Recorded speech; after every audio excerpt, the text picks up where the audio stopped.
하나님의 아들이십니다. 아멘. 우리 옆에 분을 축복하실 때 성도님은 세상의 소금과 빛입니다.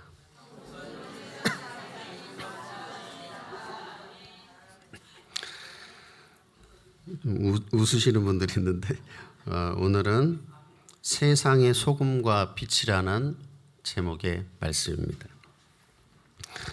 우리가 계속해서 주일 일부 예배를 통해서 예수님이 제자들에게 주신 산상수훈의 말씀을 받고 있습니다.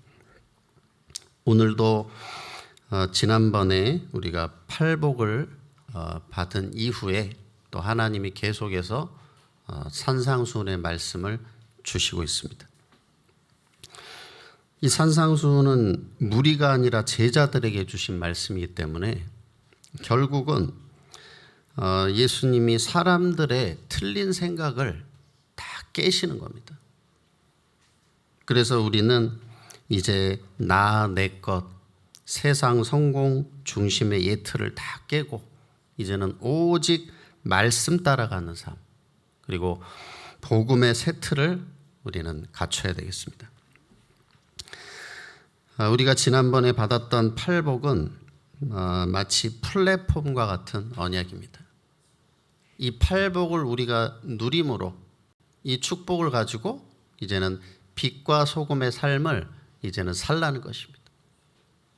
그럼 먼저 하나님과의 관계에 있어서 하나님이 주신 복이 뭐죠? 바로 심령이 가난한 자는 복이 있다 그랬습니다. 그래서 하나님이 우리에게 가난한 심령을 주셔서 하나님을 찾게 하시고 또 이 그리스도를 만나게 하시고 영원한 하나님의 자녀가 되게 하신 것입니다.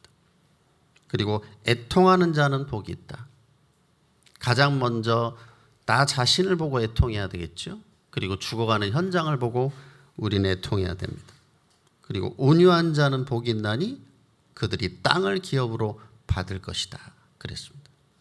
그래서 우리는 말씀에 길들여진 자, 말씀 따라가면 이제 현장을 정복하게 된다는 거죠.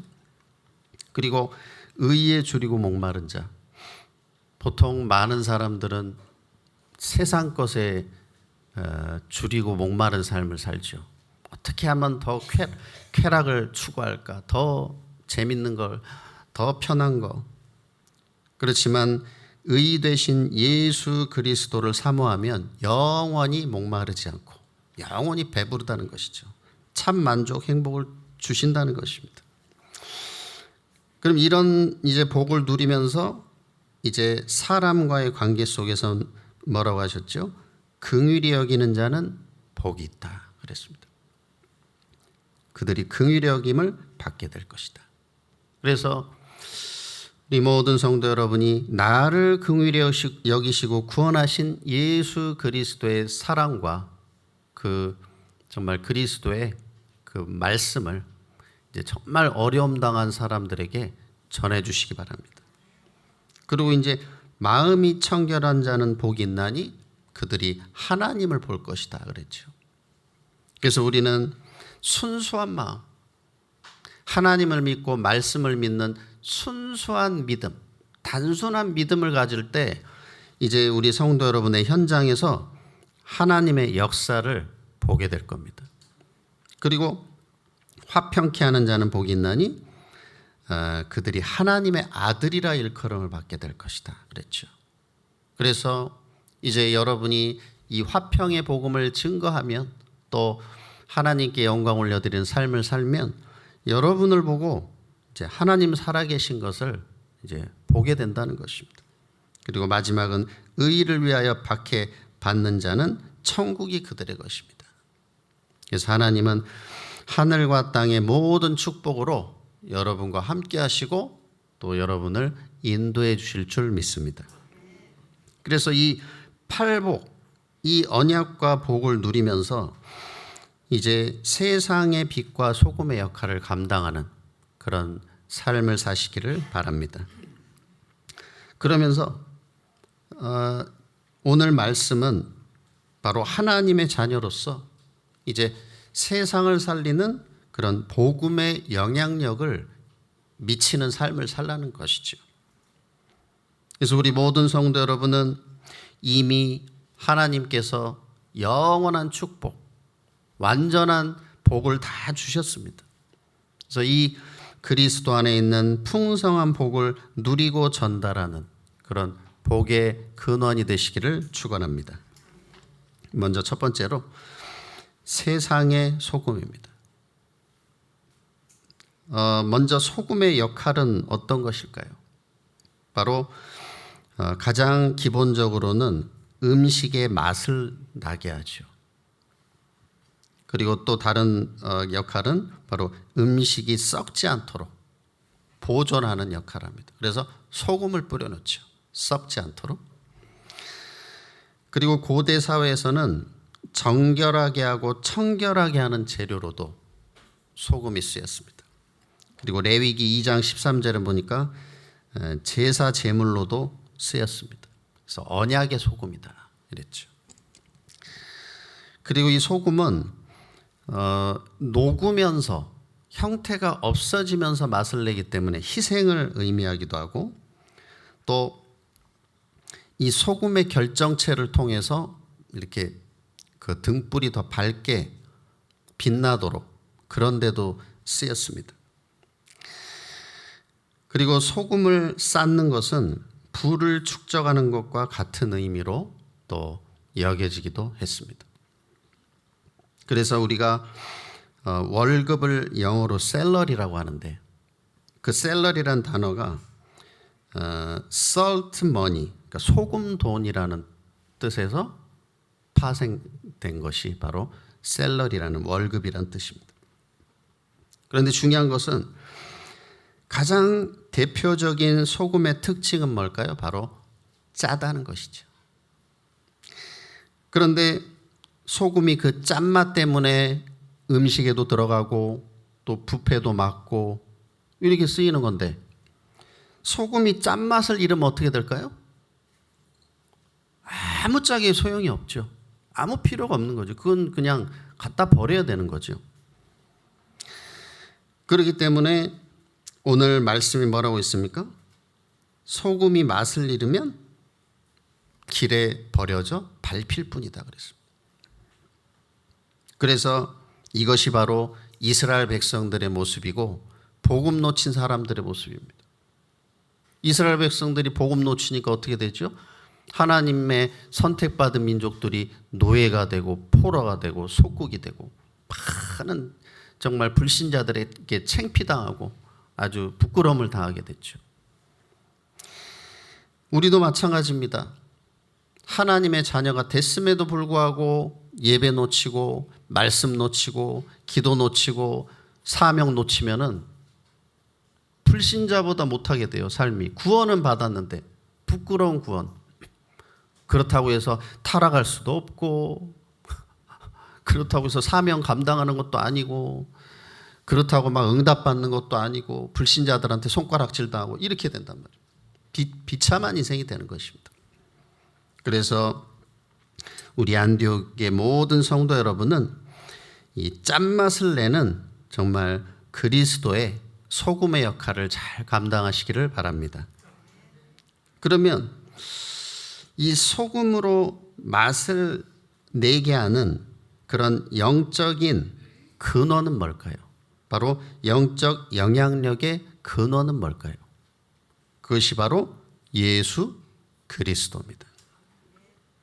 그래서 중요한 것은, 그렇다면 어떻게 하면 더 짠맛을 내는 영적으로 그리스도인이 될 수 있을까요? 제자의 삶을 살 수 있을까요? 그것은 바로 예수가 바로 나의 그리스도가 되어야 됩니다.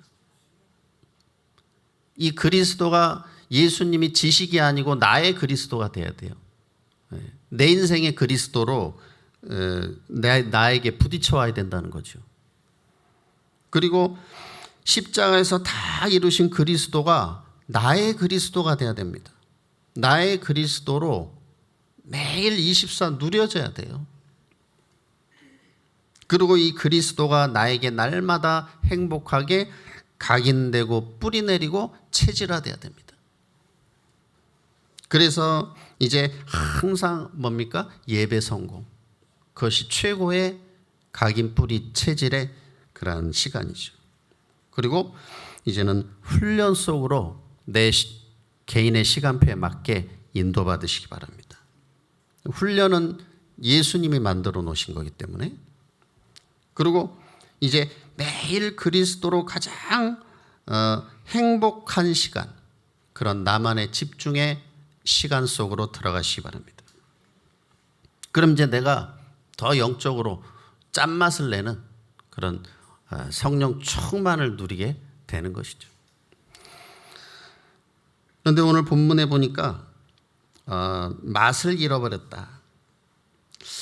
근데 이 맛을 잃어버렸다는 것은 마태복음 7장 26절에 어리석은 사람이라는 단어가 나오는데 이 단어랑 같은 말입니다. 맛을 잃어버렸다는 것은 어리석은 사람이란 뜻입니다. 그러면 이 어리석은 사람의 뜻은 뭐냐면은 말씀 놓치고 말씀대로 살지 못하는 사람이 이제 어리석은 사람이라고 나오는데, 그렇기 때문에 지혜로운 사람이라는 것은 하나님의 말씀을 듣고 행하는 자가 바로 지혜로운 사람이라는 것입니다. 그래서 계시록 1장 3절에 보면 이 예언의 말씀을 읽는 자와 듣는 자와 지키는 자가 복이 있다 그랬습니다. 그래서 오늘도 이 주일 예배를 통해서 내가 이제 세상으로 나가서 이 6일간 승리할, 또 기도하고 응답받을 그럴 언약을 반드시 가지고 가시기 바랍니다. 그래서 이제 내 삶의 한 주간 적용하고 응답받을 그런 내가 기도 제목을 반드시 오늘 붙잡아야 됩니다. 그래서 이거를 매주 예배 드릴 때마다 붙잡는 사람하고 그렇지 않은 사람은 시간 가면 갈수록 큰 차이가 나게 되는 것입니다. 응답에도 차이가 나는 거죠. 쓰임받는 것도 다르고. 그리고 이제 소금이 맛을 내기 위해서는 이제 음식에 들어가서 녹아야 됩니다. 그럼 그 형체가 사라지죠. 바로 이것은 영적으로 갈라디아 2장 20절에 삶을 살라는 것입니다. 이제 나는 죽고 내 안에 오직 그리스도가 사시는 것이다. 그래서 내가 내 체질, 내 생각, 막 내 선입견, 막 내 걸 가지고 현장을 살릴 수는 없겠죠. 내가 하나님의 것으로 현장을 살려야 되고 또 나는 없어져야 되는 거죠. 그래서 이제 그리스도 안에서 예수 생명을 풍성하게 누리고 나는 죽고 그리스도가 사시는 이러한 정말 갈라디아 2장 20절에 삶을 사시기를 바랍니다. 이때 이제 생명 살리고 현장이 변화되는 역사가 일어나게 되는 것입니다. 그리고 이제 두 번째로 세상의 빛입니다.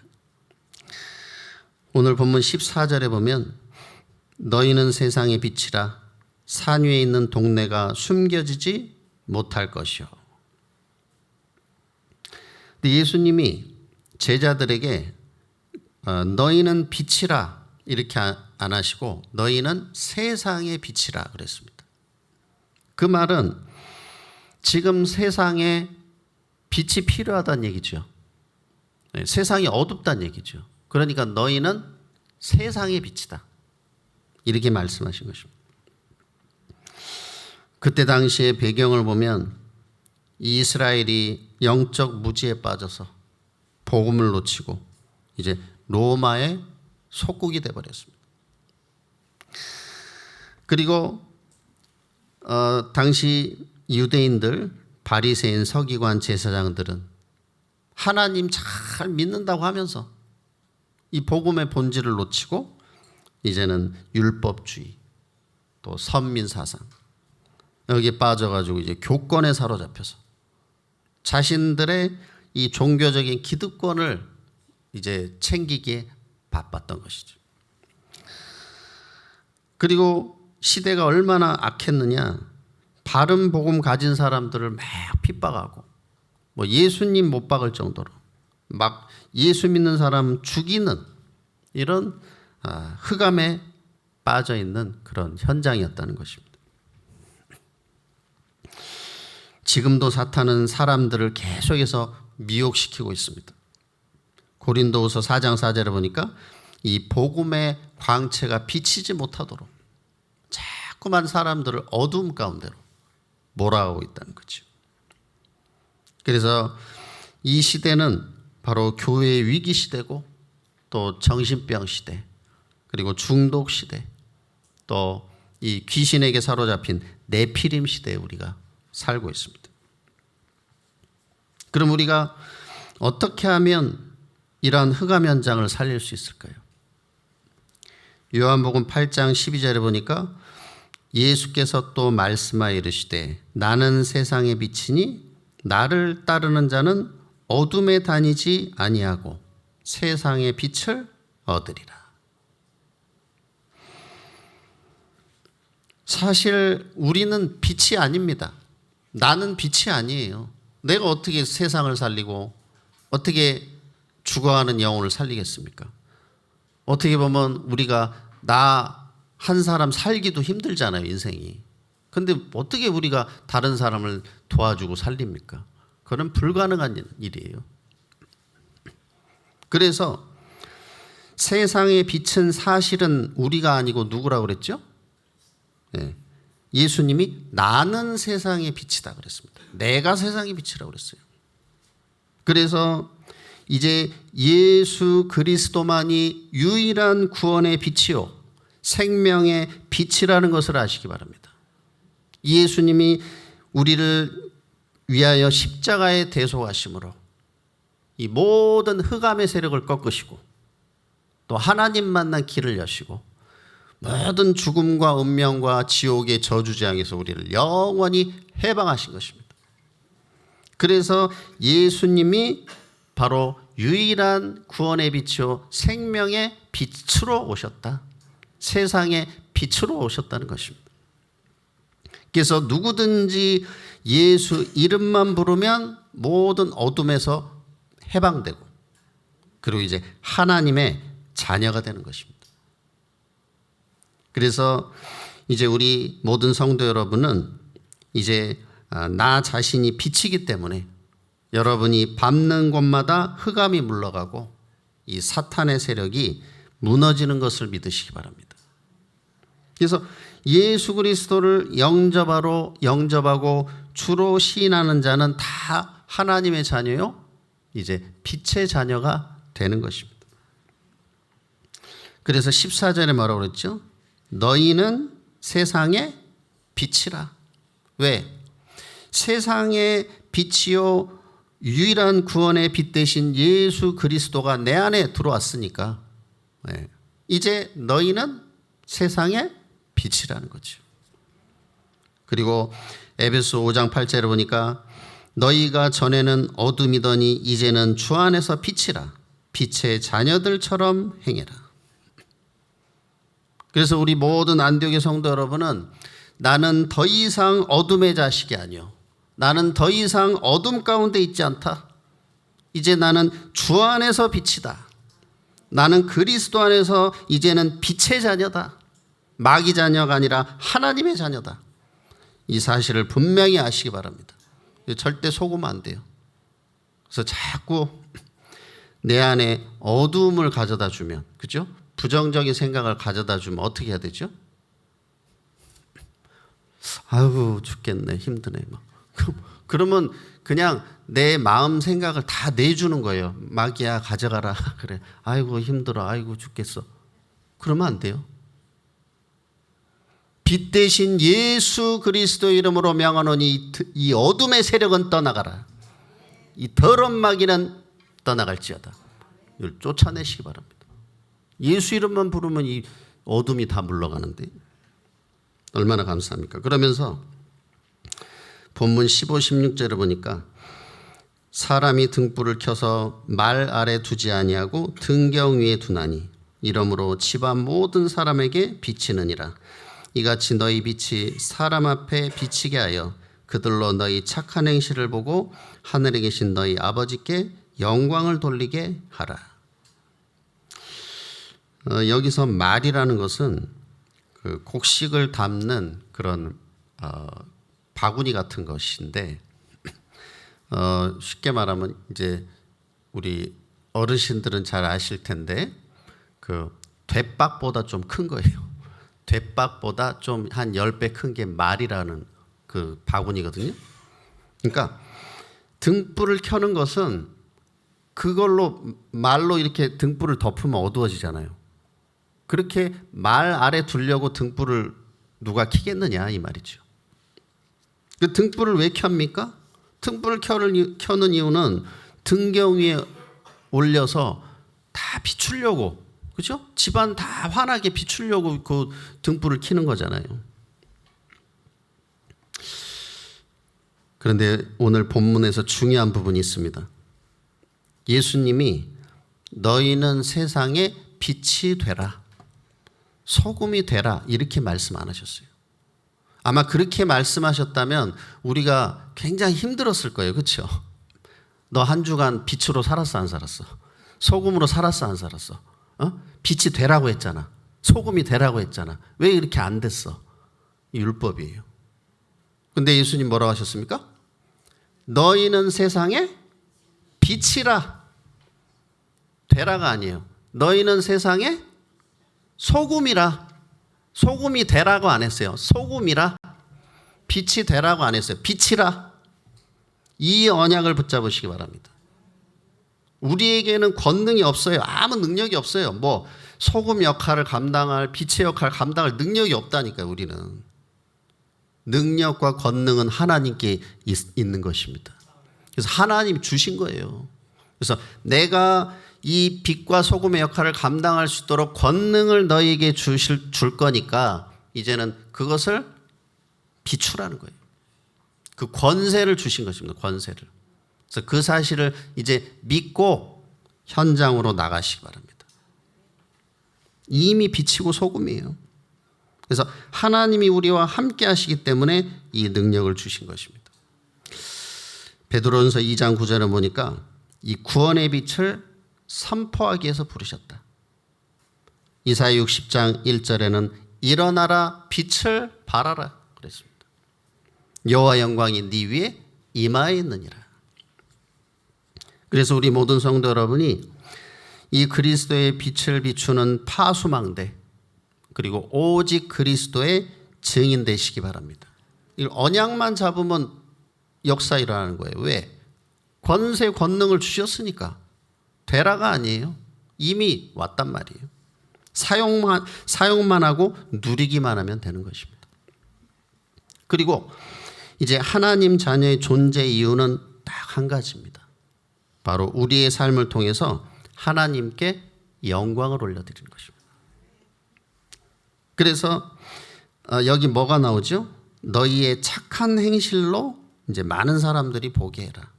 여기서 착한 행실은 단순한 도덕적인 그런 선행이 아닙니다. 바로 세상을 살리는 소금과 빛의 삶을 살아라 이 말입니다. 그래서 고린도전서 10장 31절에 뭐라고 하셨죠?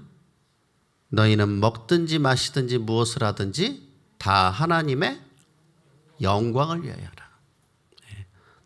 늘 여러분이 하나님의 영광을 위해서 사시기 바랍니다. 매일 매사 어디 가든지. 그러면서 이제 여러분이 화평케 하는 그런 삶을 사시기 바랍니다.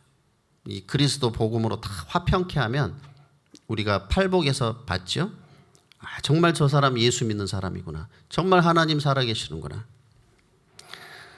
그래서 이러한 정말 세상의 빛과 소금의 삶을 산 인물들이 많이 있지만 이 요셉이 그런 삶을 살았습니다. 바로왕이 요셉을 보고 뭐라고 그랬죠? 너처럼 여호와 신의 충만한 자를 내가 본 적이 없다. 모세를 통해서 하나님이 그 80세 노인이 나무 막대기 하나 들고 가는데 막 홍해가 갈라지고 막 여리고 무너지고 하니까 막 2, 3, 7, 5천 종족이 다 하나님 살아계신 걸 봤어요. 야, 정말 하나님 살아계시는구나. 여호수아가 어땠습니까? 이 아얄론 골짜기에서 태양아 달아 멈춰라. 이게 말이 됩니까? 해가 멈췄단 말이에요. 이야, 정말 하나님 살아계시는구나. 다니엘이 어땠습니까? 사자굴에 집어넣는데 하루가 지나도록 털끝 하나 안 다쳤잖아요. 그게 불신자 왕이 뭐라 그랬습니까? 네가 믿는 하나님이 너를 구원하셨구나. 이 얼마나 놀라운 일입니까? 그리고 초대교회 성도들이 이제는 오직 그리스도 하나 붙잡았는데 로마 복음화까지. 그래서 이 응답과 축복을 하나님이 우리 성도 여러분에게 예비하신 것입니다. 그래서 이 축복 응답을 다 누리시기를 바랍니다. 결론입니다. 이제 내가 소금과 빛의 역할을 감당하기 위해서는 예배에 승리하고 이제 그 강단의 말씀을 붙잡고 내가 6일 동안 매일 이제 나를 살리는 시간 속으로 들어가시기 바랍니다. 그래서 가장 중요한 시간이 모든 것을 회복하는 아침 시간. 그래서 이 시간에 찬양을 하고 말씀을 묵상하고 또 하나님께 집중을 하면서 이 그리스도의 빛이 내 심령에 먼저 충만하게 비치도록, 그래서 이 빛을 또 내가 전달할 수 있도록 이 복음으로 가장 행복한 시간을 가지시기 바랍니다. 우리가 지금 이걸 하고 있죠. 40일 집중 캠프를 하고 있습니다. 그리고 이제 낮에는 뭐합니까? 무시기도 속에서 응답을 이제 확인하시면 되겠습니다. 그리고 만남 속에서 복음을 전하시기 바랍니다. 복음으로 답 주시고, 그리고 밤에는 이제 답을 찾는 시간을 가지시면 되겠습니다. 그래서 이제 이런 집중의 은혜 속에서 이 영적인 힘 속에서 우리 모든 성도 여러분이 일도 하시고, 우리 렘넌트 여러분이 공부도 하고, 또 여러분이 직분도 감당하고 사명도 감당하시기 바랍니다. 그리고 이제 여러분에게 큰 어려움이나 중요한 일이 생겼을 때는 이제 깊은 기도 속으로 들어가시기 바랍니다. 바로 고린도서 12장의 바울같이 내가 몸 안에 있는지 몸 밖에 있는지 모를 정도로 셋째 하늘을 볼 만큼 나에게 문제가 있는지 없는지, 병이 왔는지 안 왔는지 잊어버릴 정도로 깊은 기도 속으로 들어가시기 바랍니다. 이때 하나님은 여러분에게 큰 은혜와 응답을 분명히 주실 겁니다. 그래서 이제 하나님께 큰 영광 올려드리는 그런 새로운 응답의 문이 열려지게 되시기를 예수님의 이름으로 축복합니다.